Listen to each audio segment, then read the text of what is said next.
Welcome back to the Widow's Nest, where we talk and walk our way through this journey called widowhood. Today we will be discussing counting the cost.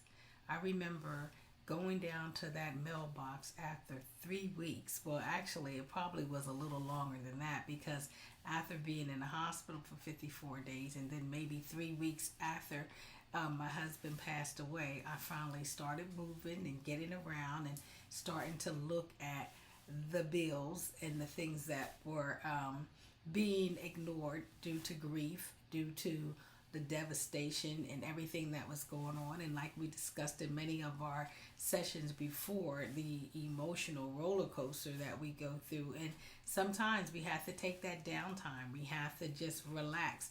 But then there comes that point where we have to start dealing with the realities of life and getting back into the swing of things.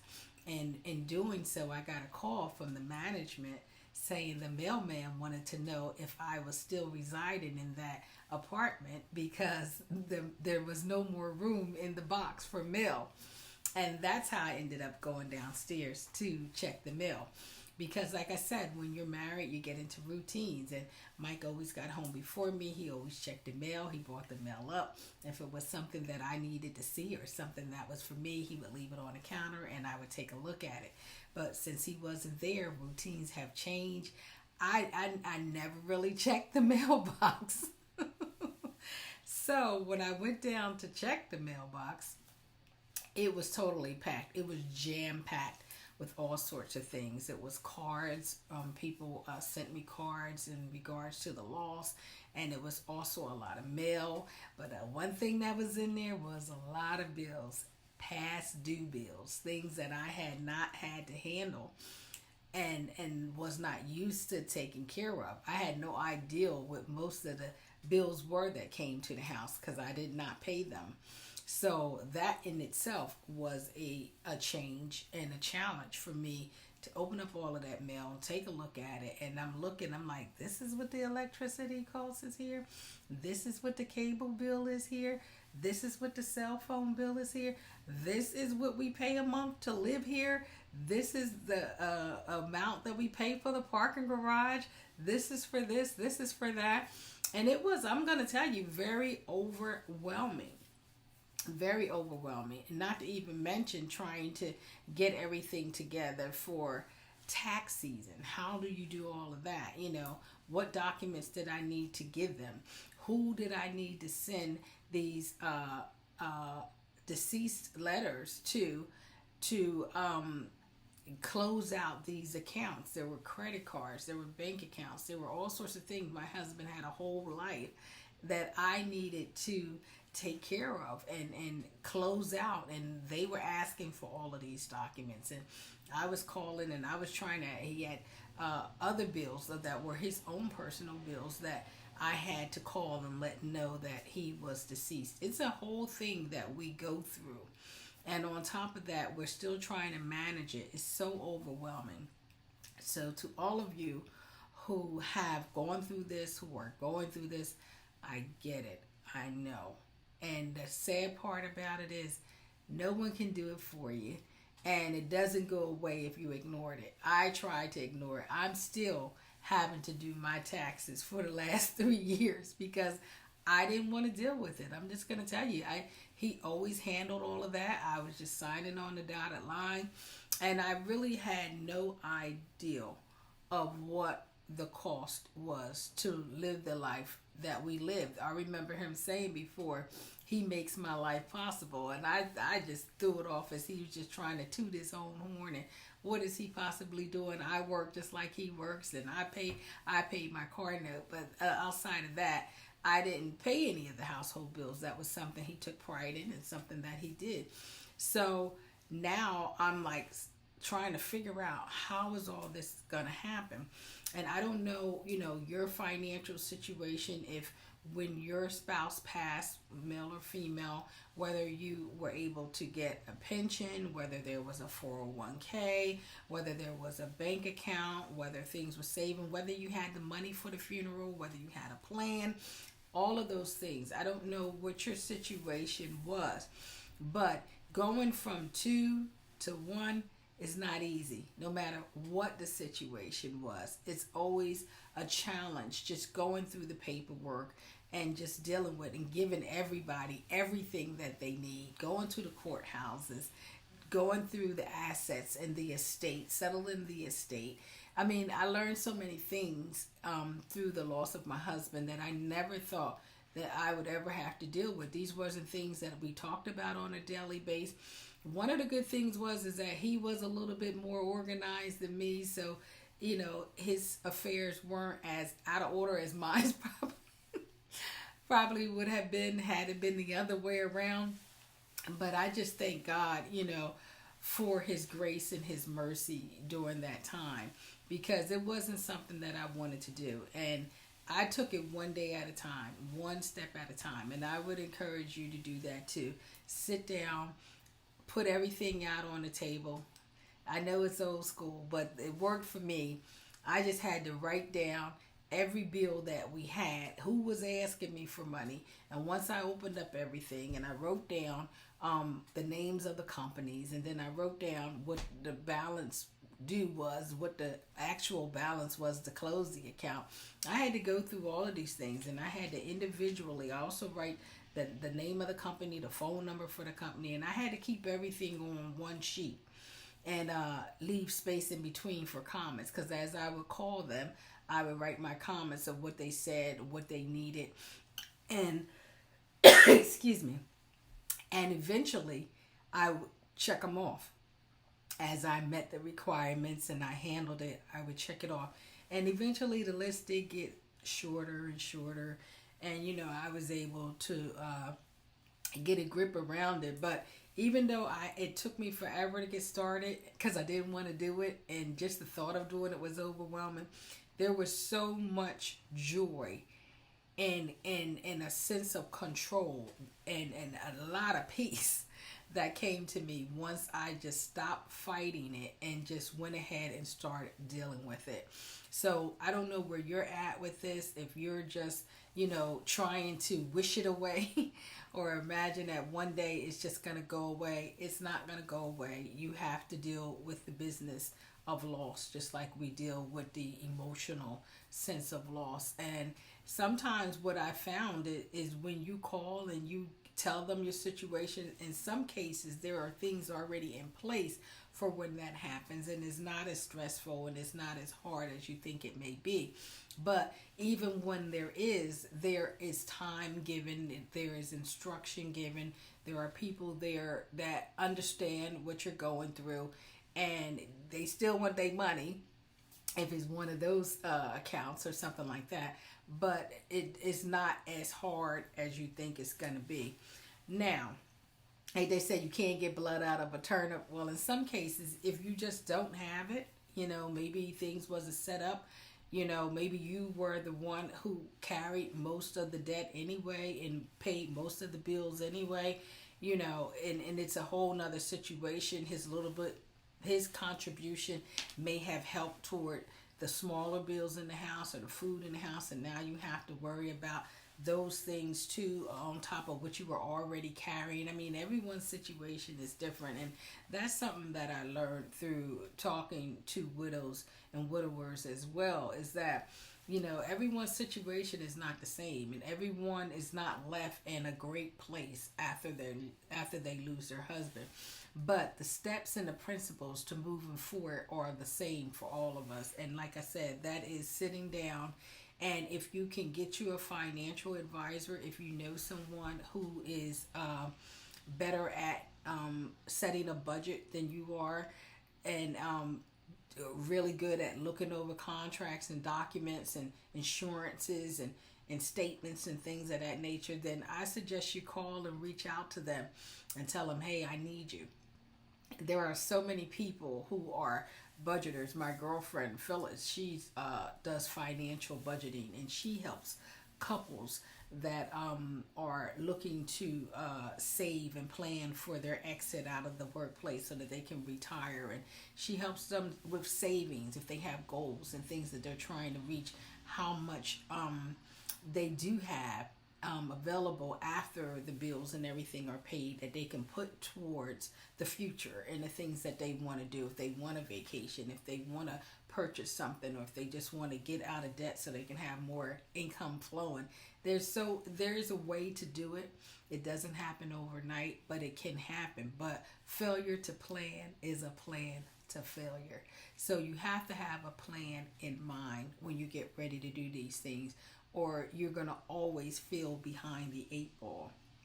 And that's some of the things that we fear, when we think about losing our spouse, because we know that there'll be hard times whether you have a spouse or you don't have a spouse. But just having that person that's going through it with you makes you feel a little bit more secure. It could be a false sense of security that we had, but it was security nonetheless. I knew that I could depend on my husband. I knew he was going to be there, and I didn't worry about a lot of things. I really didn't. And I say I must have really been spoiled. I took a lot of things for granted. I did not think about tomorrow because he always had all of that stuff down pat. And he always told me, listen, little girl, you're always going to have a roof over your head. You're always going to have food on the table. And every 3 times a year, we're going to go on a vacation. That I promise you. And that was his promise to me. And I didn't worry. If I came in the house and the key worked and the lights was on and the water was running and there was food in the house, I assumed all was well at the Cleveland Ranch. Okay. So when the Cleveland master was no longer there, and the wife had to go in, it was a challenge to get back into that mode because I was a single mother for a long time before me and my husband married. But after 17 years of releasing that and being happy to release that, it was difficult to go back into that handle everything mode. The good thing about it was our children were grown and it was just me.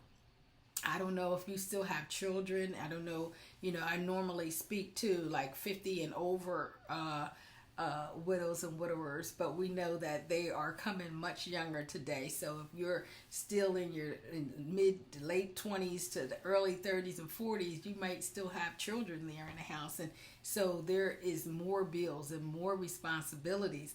But in my situation, which is the only one I can speak on at this point, you're welcome to share your comments and tell me how you are making it through rebuilding your finances and rebuilding your lifestyle plan. In the comments, you can visit me at thewidowsnest.com, or you can go on my Facebook page at The Widow's Nest.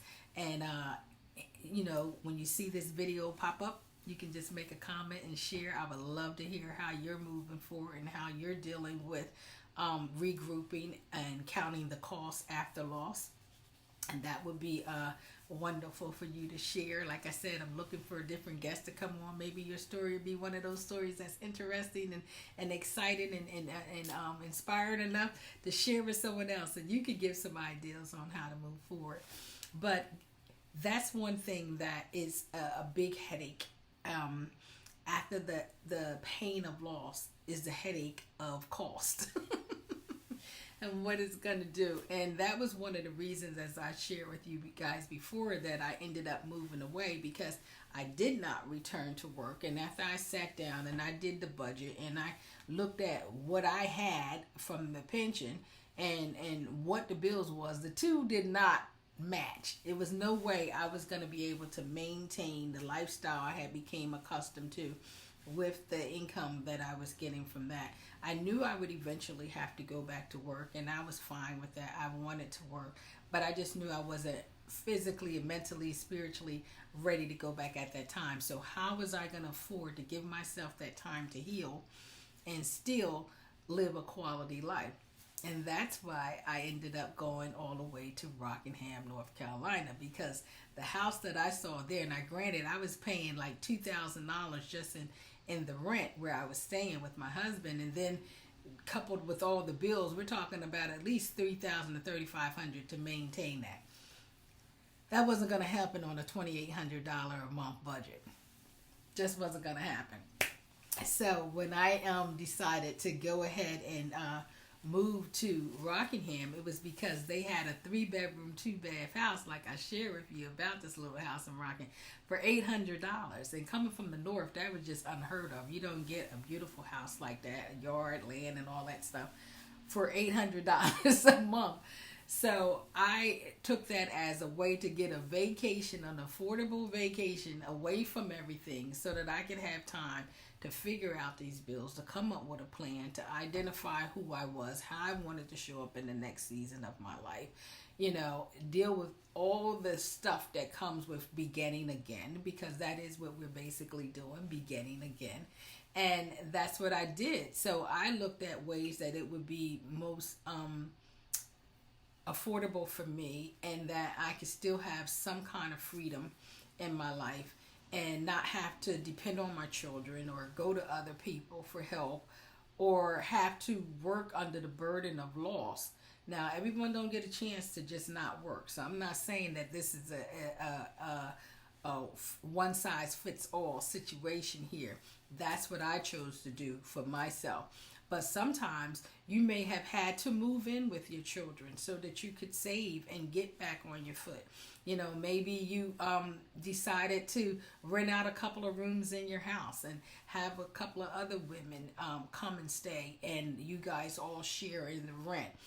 Have some renters or something like that to maintain. But these are things that we have to take our time and look at. We have to evaluate where we're at financially and where we're looking to go, and how long is it going to take us to get to where we're trying to go financially, so that we can live a life worth living.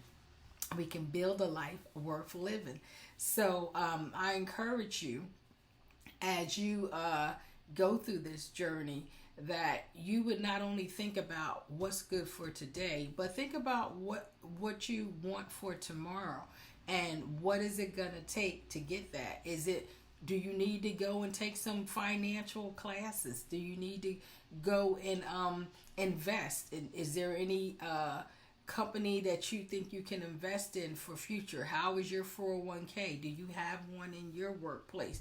We have to begin to prepare, because that day is coming, and I know the Bible says work while it's day, because night cometh and no man can work. And there is a time that your body just don't want to cooperate with you anymore. You might have the mind to want to do a lot of things, but the energy, time, and space is just not there. And you have to say, if this situation remains the way that it is, how am I going to make it? If I do have to come out of the workplace, how am I going to make it? How am I going to take care of myself? And while you're in your right frame of mind, and while you're capable of making these decisions, make them. Put it down on paper. Discuss it with your children. Get your life plan together. Okay? Get your life and get your plan together. Because like I said, failure to plan is a plan to failure. You just can't assume that people are always going to be available, that opportunities are always going to be available, that you can just wish it away, and you're going to rely on other people's grace and mercy, because we're in hard times right now, and everybody's facing a difficult time. Okay, so even if they want to help, they may not be able to help.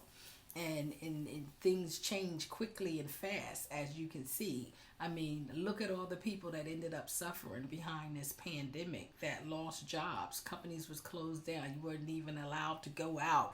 You had to wear a mask. A lot of companies ended up going into work from home situations. I work for Wells Fargo from home as a mortgage processor. So a lot of things that I do is from home now, and I'm a people person. I love being around people and talking and all of this. I had to get dressed up for you. You guys are the only reason why I get to wear this pretty blouse today, okay? Because I'm in the house all the time. So, these gives me opportunities to do some other things that I enjoy doing, and I'm looking forward to having the meetings and having the meetups with the widows where we can talk and exchange, because I love the energy of the room. I love the sharing. I love the hugging. And so it's a little difficult to sit here in this little box with you guys talking and sharing. But I still want to be a blessing. I still want to be a help. So hopefully me in this little box here is helping you to start thinking about things that you need to do to plan for a brighter future, a better future, and a financial future that will ensure that you, and if you have children that are dependent upon you still, can make it through to this next season. You know, we don't know. I don't know. I'm just going to speak for me if I'll remarry again. So if my knight in shining armor comes, if my Boaz, as some of the Christians would say, show up, then fine, you know, God bless, I get married. But if it doesn't, I still want to live a certain way. I still want to travel. I still want to enjoy life. I want to go out to dinner. I want to get dressed. I want to do nice, wonderful things. Everything, like I said, can't be based on if someone else does something. Certain things is based on if you do something. So what are you doing to ensure that you don't become a burden on other people, or that you know that you have done your best to make sure that you can live a quality life and do the things that you wanted to do? Now, since Rockingham, the $800 house that I moved to, I ended up moving to Charlotte. Charlotte is a lot more expensive than the suburbs of North Carolina. The little hole in the wall. little small towns, you know, they're really inexpensive because nobody's there. I realized why it was so inexpensive. There was nothing there. But anyway, when I moved to Charlotte, it was a little bit more expensive. But then I started determining, how do I want to live, you know? And I decided to move into a 55 plus community. So that might be something you might want to do too. Why? Because I didn't know a lot of people here in Charlotte. I found some old friends and family that moved here, and when they saw me posting about being in Charlotte, they said, "Lisa, you in Charlotte?" And then, you know, we reconnected and stuff like that. But I decided to move into a 55 plus community because I don't have any children. I didn't want the loud music or the drinking and drugs or whatever. You know, sometimes when you move into those complexes, you get a lot more than you bargained for. And it can be a little dangerous, especially for a single woman by herself, you know. So I decided to go here to this 55 plus community. And it's been such a blessing. It's quiet. Everybody here is grown. Of course. Everyone here is grown. So, you know, it's a pleasurable place to stay. They have all sorts of activities all the time. They always ask me, whose daughter are you? Are you supposed to be here? Or are you so-and-so's nurse? They can't never believe that I'm old enough to be living in this building. But I am, praise God. So I have been enjoying it. And one of the great things is that last week I hosted my first Widow's Nest meetup downstairs in our lounge, and we had 9 guests there, and it was a beautiful turnout, and we all got a chance to talk and share about our journeys, about where we're trying to go. And that makes my heart feel good because I love helping people. I don't like people to be stuck. I don't want you to feel defeated. I am that surrendered light created by God to bring hope for the future and deliverance from anything that will keep you from it.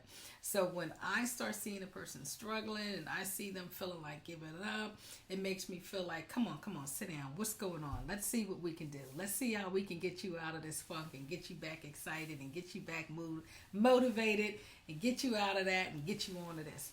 So that's what I enjoy doing. So hopefully you're getting something out of the topics that we have been talking about today. We need to get our budgets together. We need to plan for the futures that we want.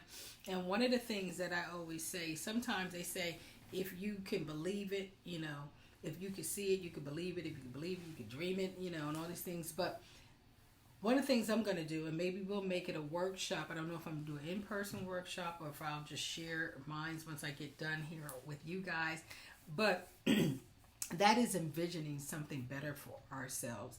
And I would like to do a vision board to just create a visual for myself of how I want things to go. I have a 3-year plan that I would like to retire in 3 years, retire from the workforce, but I would like to have my business, The Widow's Nest, and My Lisa Inc., which is another women's mentoring program that I have.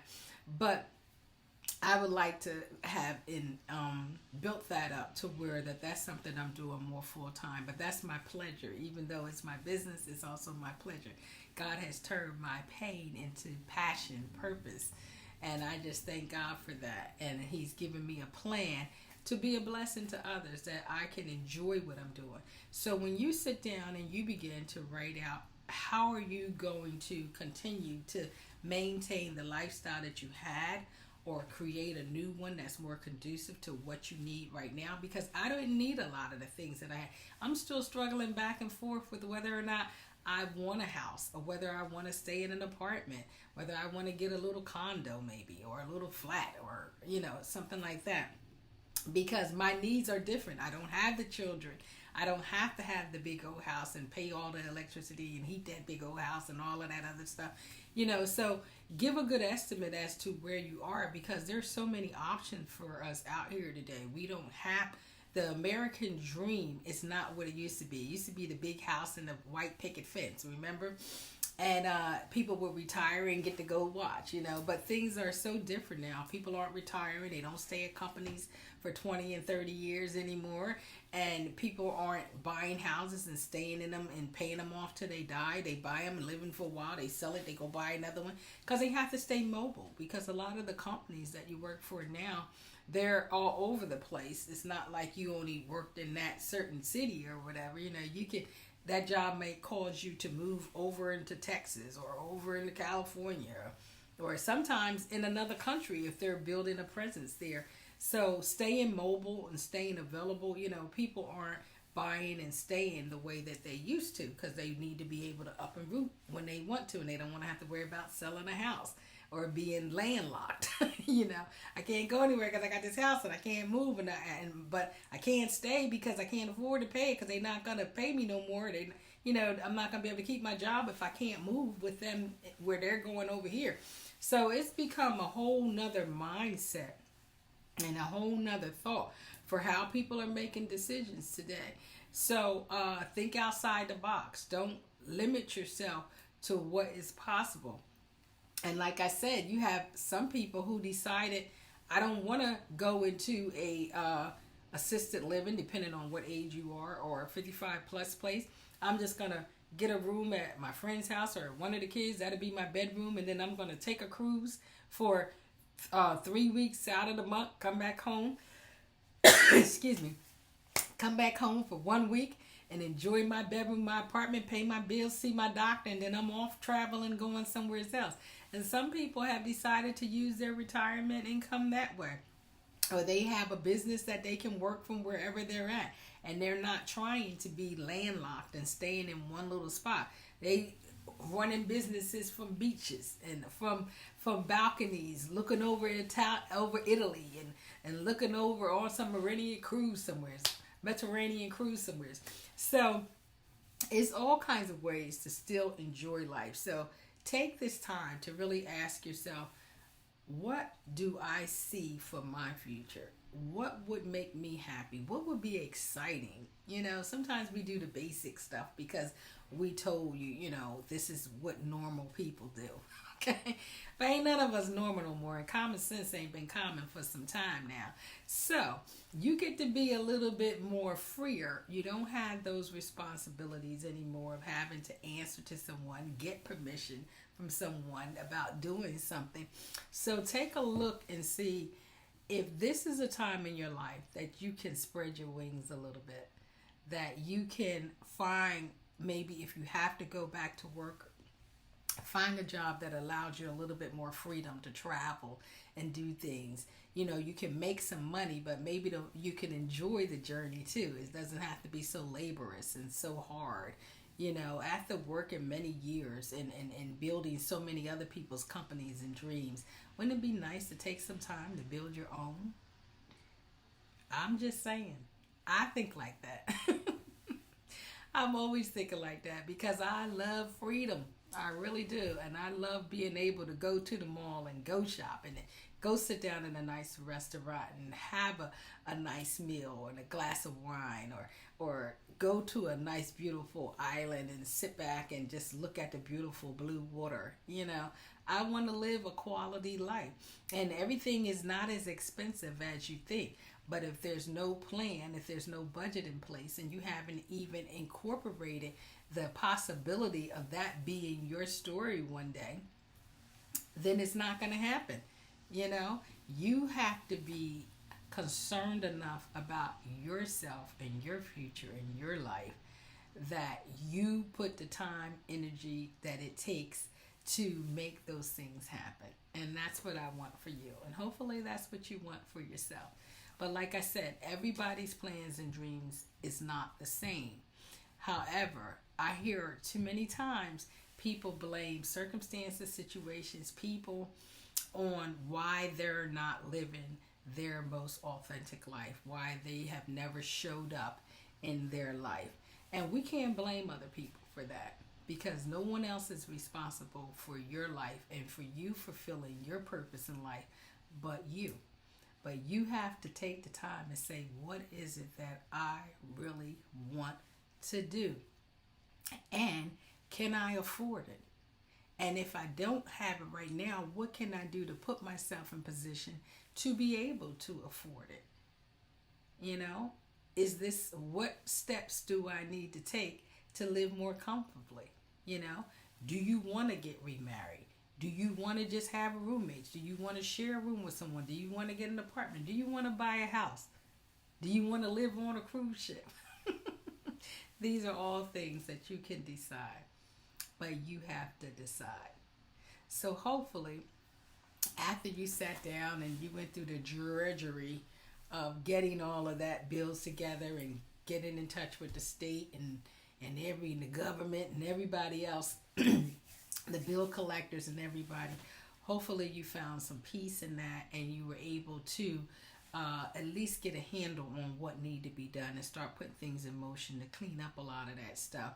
If you were not left in a great situation. Some people was blessed. Their husbands left them, or their wives left them in a great financial state, and they were able to just throw all caution to the wind and just sit back and relax and take time to heal and do the things that they need to do without the stress and the pressure of how am I going to make it? How am I going to eat? How am I going to live? How am I going to take care of the kids? How am I going to, get back and forth now? I mean, sometimes it's hard for me, and I apologize if I'm not always relative in certain things, but you have to realize sometimes how blessed you are, because when I hear certain stories and maybe there was no car, maybe there was, you never know. You just never know what people's lifestyles were. And even in that, there's still the pain of loss. It's still the pain of rebuilding. It's still the pain. But guess what else it is? Just like there's the pain, there's also the potential to do better. You don't have to stay stuck. You don't have to stay in that situation. You can find ways to better yourself, to get you in better situations, to have better experiences. So thank you again for joining me here in the Widow's Nest. And I look forward to hearing your comments. I look forward to hearing your stories of growth and excitement about where God is taking you and what new things are happening. And until we talk again, God loves you and I love you too. God bless.